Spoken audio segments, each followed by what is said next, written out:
to connect with players each and every year, and then watching them progress through our league, whether it be in a position coach, coordinator, or most recently as a head coach, and just knowing the opportunity we have to improve our football team, and the opportunity we have to continue our growth as an organization right alongside Kwesi. And with that, just him and I were talking a little bit last night just about how far we've come, but yet, as I told him, all of my hopes of getting a chance to work alongside him were not only confirmed this year, but I feel better than I ever have about our chances moving forward, and it's because I get to work alongside him as our general manager every day. I'd be, I absolutely have to thank our ownership and everything that they do within our building, and I know how great people feel about coming to work every day. And it's not just the culture; it's the support we get from the Wilf family, and something that we're very, very fortunate to have. So with that, Combine 2023, I'll open it up to you guys. So what was the process with getting Brian Flores, and what did you like about him?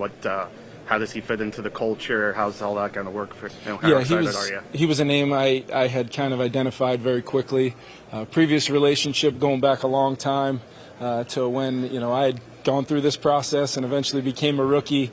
He was just getting going himself, and we've kept in touch through the years. I've always admired just who he is, the coach he's been, how his guys play. You turn on the tape and you see how hard his defenses have played over the years, the problems they've been when I've been on staffs preparing to play against his group. Then I got a chance to get into the process of interviewing Brian. We spent a long time in Egan together. He came in, and just the fit amongst him and Kwesi and myself, and how we see him fitting in for us, from his leadership to his personnel background, to how he sees defense and how he sees using personnel to create something special as a lot of times we do on offense. The ink on the playbook, never should be dry, because we're always trying to adapt. We're always trying to change, and then sticking true to our football philosophies. And that was a big thing for me, was just finding whoever I was going to, have a chance to offer the job to. I wanted it to be someone, when I talk to our team about football philosophy, I want it to come to life before our very eyes. Offense, defense, and special teams, and could not speak to highly enough about how Brian was in the interview process, but also how it's been since, and just how excited I am about that process of watching him build up something really special on that side of the ball. Coach, how would you say your relationship with Justin Jefferson has grown from the beginning of last year to where it is now? Yeah, it started really on a FaceTime call right after my opening press conference, and we've come a long way since then. One of my favorite players I've ever coached. I've told him that. The unbelievable talent, what he means to our league, how he carries himself, how he works every day. But what I was really impressed with Justin with this year was the leadership, the next step of understanding, hey, he believes he's the best receiver in football. I happen to agree with him. And, a lot goes with that. And not only just schematically how people play against you, but the responsibility he has as a role model, and he takes it very seriously, how much people and young kids look up to him. And I just watch the way he carries himself every single day and week, and to say I'm excited about coaching Justin for a really long time is an understatement. And as crazy as this sounds, leading the league in yards and receptions, I really think him and I have just scratched the surface of where we want to go as an offense, and particularly with him as our premier receiver. What would you say, to the young wide receivers that are here at the Combine? What advice would you give to them to get to that level? Yeah, I would stress the importance of understanding how much work it's going to actually take. And everybody that's invited here is physically gifted, whether, whatever their elite traits are that help them be a dynamic player in college football, whether it's, speed, the ability to, make contested catches, the ability to move in the movement area and change direction, those things. Whatever that is, that's great. But to be a complete NFL receiver, there's going to be total and complete buy-in to your preparation, to learning, how to, get open and catch the ball in its purest form. But a lot goes into that at this level. And then the growth, week in and week out, when you become one of those premier players, just how much, some of the guys in this room, some of the great defensive coaches in our league are trying to take away what you do best, and how you have to be so dialed in on your technique, fundamentals, your attention to detail, to ultimately go win week in and week out. And and Justin just had an incredible year. And what I liked about it the most is just the impactful plays and critical moments he made for our team among a lot of our players that I just, very thankful for him in year one and really looking forward to seeing him grow both as a leader and his continued dominance at the receiver position. Kevin, going back to Flo, how far off do you guys think you are kind of personnel-wise with what he wants to do schematically, and what are the priorities in that transition in getting his system in there? Yeah, I think the priorities first and foremost is letting him have time to evaluate our roster, both our young players and some of our veteran players, and see how pieces may fit. And then as we use the process of free agency and the draft to really take a look at how we evolve and help fit to what we want to do. But I think one of the things that was really great about Flo in the interview process is he's done it a lot of different ways and can be really multiple. And I think it's one of the things, I think we're both kind of aggressive in nature of how we want to coach, our guys and how we want to deploy our personnel. But at the end of the day, we're also extremely versatile. However you have to play the game. I think that goes back to some of, I know my roots early on as a player and obviously where he coached for a long time, but the element of, week in and week out what it takes to win football games and sometimes how you have to reinvent yourself week in and week out, sometimes how you have to, mold and adapt how you play while still staying true to your football philosophy at its core. And it's not always easy to do, but he's demonstrated he's been very successful doing it time and time again, and really looking forward to see him go to work with our group.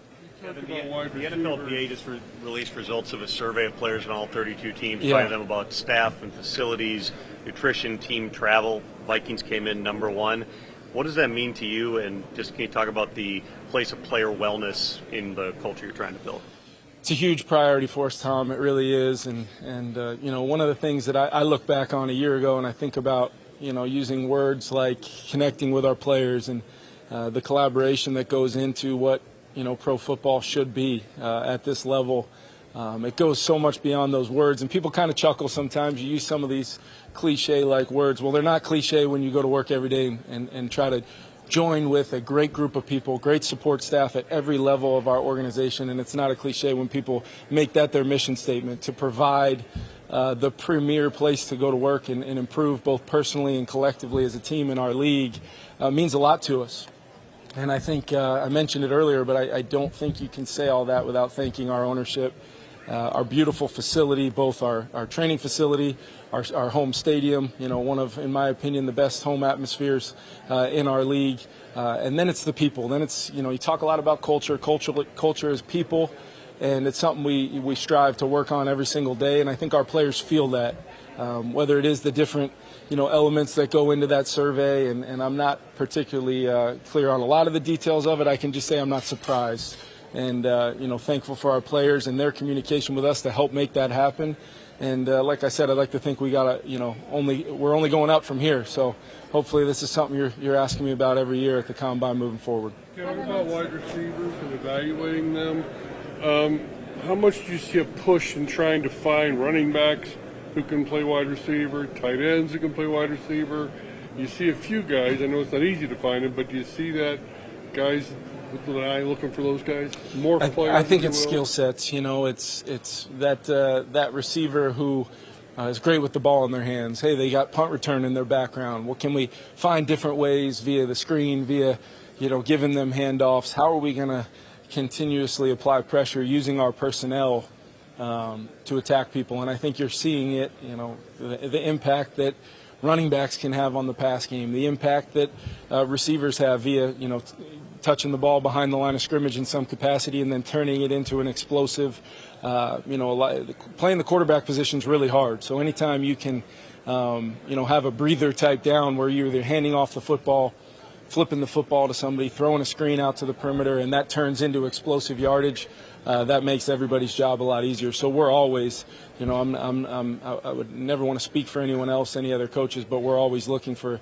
diverse skill sets that can allow you to just get creative with how you attack people over the course of a full season. Kevin, this is not a question about your team, but just when it comes to coaching quarterbacks, particularly young quarterbacks, it's such a unique job. How unique is the job of actually coaching young quarterbacks, and is it any different than dealing with other units? It's absolutely different. I think player development at every position is very, very important, but the quarterback position, both the understanding of where that player truly is at when you get a chance to start coaching him, and then ultimately what your plan is for that player moving forward. How are you going about both the development in the classroom, on the field? How are you going to figure out some real live game reps, or how close can you simulate that?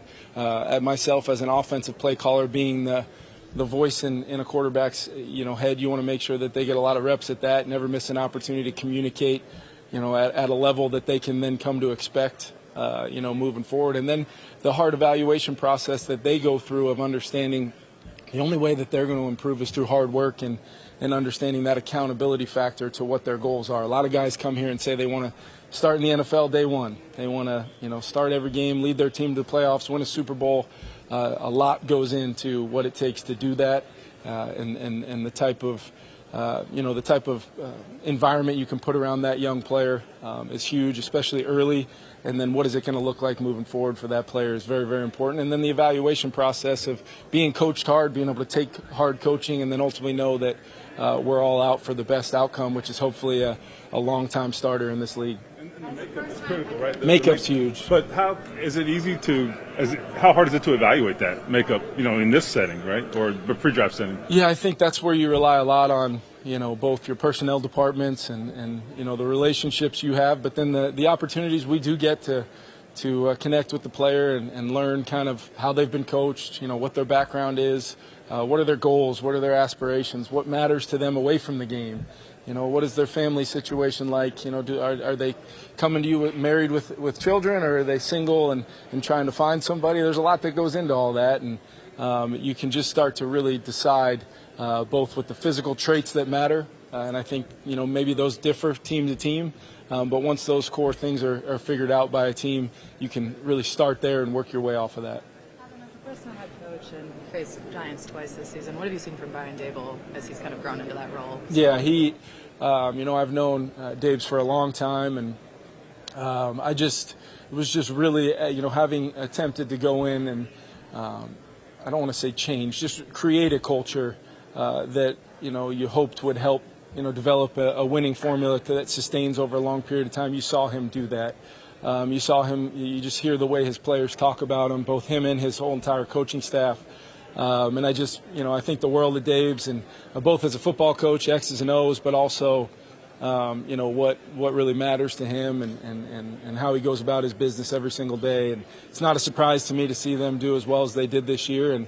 And I know Giants fans are probably really excited to have him as their head coach. What did Malik Terry bring to your staff last year, and what do you think he gained coming from an offensive line background and now returning to it at Oregon, getting a defensive line background from you guys? Yeah, when we hired him, I asked him, was there a college job that would potentially be enticing for him to leave the NFL, and it just so happens the one he now has is the one he mentioned to me. So when that opportunity came up, I was really excited for him. But Alik was huge for us. It was a really kind of a, not an experiment of any calculation. He interviewed really well, and high capacity coach with great character. But to have a former O-line player and coach in that D-line room to really provide that aspect of how teams are trying to protect. Hey, here's the slide side. Here's the man side. Hey, here's how we can, maybe align in a pressure to activate some rules to the protection. I thought our coaching staff really benefited from having Alik. I would have loved to keep him as we move forward with, Coach Flores and some of his style, but really happy for him and thankful for all he did for us. Last few questions. Kevin, how do you evaluate the state of the secondary right now going into next year, especially with younger guys like Lewis and Andrew missing significant time in their rookie seasons? Yeah, I think we're excited about some of those core young pieces that we were able to add to our team.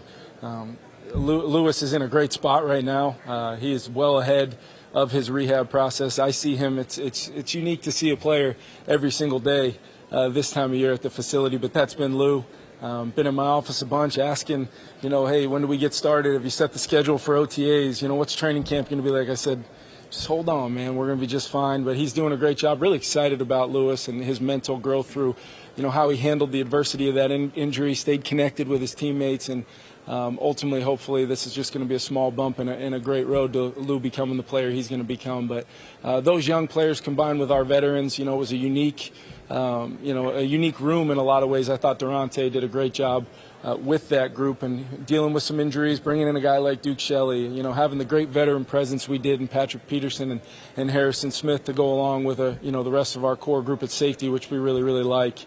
I think we want to create a competitive environment in that room and ultimately look to add pieces that fit with how we want to play, and then ultimately let those guys compete and allow those best 11 to be on the field. Last question. I'll take it. What did you see, I guess, the way Dable evolved kind of his coaching game from that first game to then the playoff loss? They did some things schematically, very similar to the first game, and then they did some things different, as did we. But it's such a well-coached football team in all three phases. The way they moved the football on offense, the way they, made, obviously Daniel Jones and the way he played was really impressive to see, and just his maturation throughout the year. I think Wink Martindale deserves a lot of credit. I've always had a ton of respect for him as a coach in our league and how he evolves over that month and decided to play us a little bit differently than maybe he did previously or the majority of the season against opponents. So, give those guys a lot of credit for, coming to Minnesota and winning that football game, and still something I think about often. So, I wish them all the best moving forward, but we're going to try to improve, and hopefully the result the next time we play those guys is different. Thank you.